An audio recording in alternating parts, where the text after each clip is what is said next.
Hi, everyone, and welcome to the very first episode of Probate Notes. I'm your host, Sam Price, California probate attorney and certified specialist in estate planning, trust, and probate law. Thanks for joining me today. If you work in probate, whether you're an attorney, paralegal, professional fiduciary, or real estate agent, you're in the right place. This podcast is all about helping you navigate California probate with more clarity, confidence, and efficiency. Now, in today's episode, I'm laying the foundation for everything we'll talk about in future episodes. I'm walking you through my proprietary 6-stage probate process, a clear step-by-step system I use to guide every probate case from start to finish. You'll hear about each stage, what happens, what can go wrong, and how to keep things moving. To make it practical, I'll walk you through a real-world scenario. A client comes to you after her father has passed away. He does not have a will. He's widowed, has 2 kids. He owns a home, has a bank account, and a car. You represent the daughter of the decedent. This example will thread through the entire process so you can see how each stage fits together. By the end of this episode, my goal is that you walk away thinking, hey, this is totally manageable. I just need the right roadmap. And guess what? That's exactly what this process gives you. Also, if you want to follow along, I've created a PDF of the PowerPoint slides I'm using in this episode. Check the show notes for the downloaded link. If you'd like a deeper breakdown of each stage, I'm including checklists, examples, and common court notes. Check out my book, The 6-Stage Probate Process, How to Navigate California Probate. And the link will be in the show notes. Let's get into it. The 6-stage probate process starts now. So in stage 3, estate administration, we are handling the assets. We have to get an inventory and appraisal of all the assets to appraise them. We have to handle real estate. Maybe we're making mortgage payments or paying the property taxes. Maybe we have to evict a tenant. There's some things that we have to do with the real estate. We have to gather up the decedent's bank accounts. We must handle the decedent's tangible personal property. We must handle vehicles and mobile homes. And we might have to gather up the brokerage accounts with stocks, bonds, and mutual funds. We also have to handle the decedent's debts. So we have to notify and pay creditors, and we'll have to file tax returns and pay taxes for the decedent. I'll get more into that later. And we might have to file reports because an account or status report is required to be filed with the court if there is the estate administration is lasting more than a year. And an ancillary probate, meaning a probate matter in another state, might be required if there's real estate in some other state outside of California. So those would be some reports that might be required in estate administration. Here, let me just tell you that some common mistakes are missing deadlines or failing to mention an asset on the inventory and appraisal. And the big tip here is to organize titles of real estate and deeds and bank records early.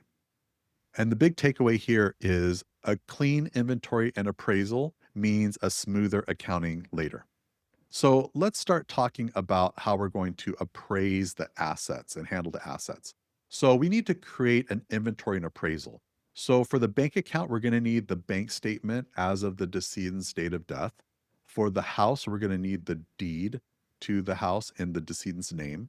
And for the car, we're going to need something with the title or registration that would have the vehicle identification number for the car. And for the car, we would also like to have the condition of the car and the approximate mileage. Of course, we need the year, make, and model. So once we've created and drafted an inventory and appraisal, Debbie would sign it, and then we're going to send it to the person called the probate referee. And a probate referee is an appraiser. They are appointed by the court, and they can appraise anything. They can appraise a house, a car, a boat, a diamond ring, a quarter horse. They can appraise anything that the decedent owned. For the house, they're not going to, in general, do a walkthrough of the house. They might do a drive-by if there's a house. If it's land, they wouldn't even do a drive-by. But we would need to give them the information to know how to appraise these assets, and that's in the inventory and appraisal. So the probate referee is the person that is appointed by the court to appraise all the assets of the estate. And once that probate referee returns our inventory and appraisal and they charge a fee. So, for example, they charge 0.1% of the value of the assets that they appraise. So, an important determination here is whether or not we create an accounting. Um, then, once we draft the accounting, drafted the final petition, Debbie, the client, would be signing the final petition. And once we receive that signed petition, we get a deposit for costs and fees. We deposit those funds into our client trust account, and we file the final petition with the court. And when we file that final petition with the court sets a court hearing date and time that we have to come back to the court for that petition to be heard.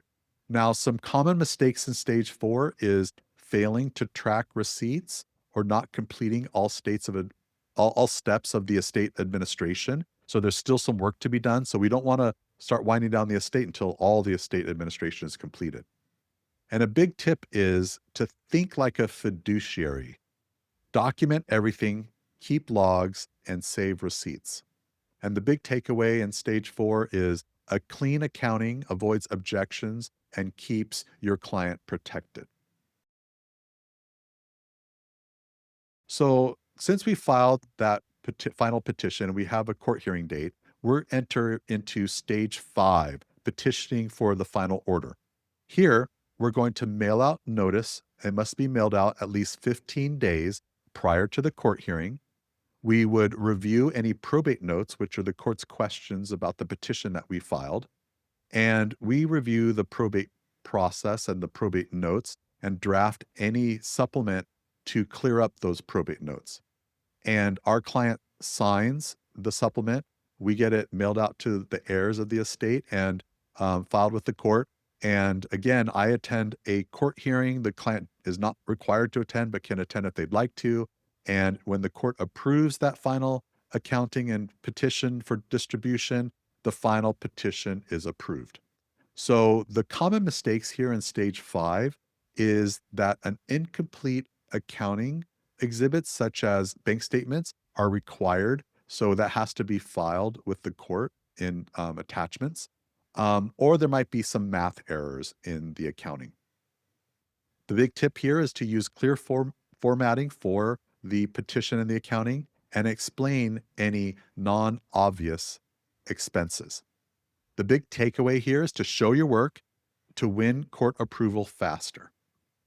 Now, once we get that court order to distribute, now we enter into stage 6, that distribution and discharge stage. This is what everyone has been waiting for. Up till now, it could have taken 9, 12, 18, 24 months to get to this point sometimes. In our example, this was a smooth probate that could have taken 9 to 12 months. But here in stage 6, we have to prepare final distribution amounts. So we are preparing a final account of what to go through for the assets on hand, any expenses for the probate, what's available to distribute for our client to verify the amounts they have in the bank so that we can distribute out the cash and the personal property.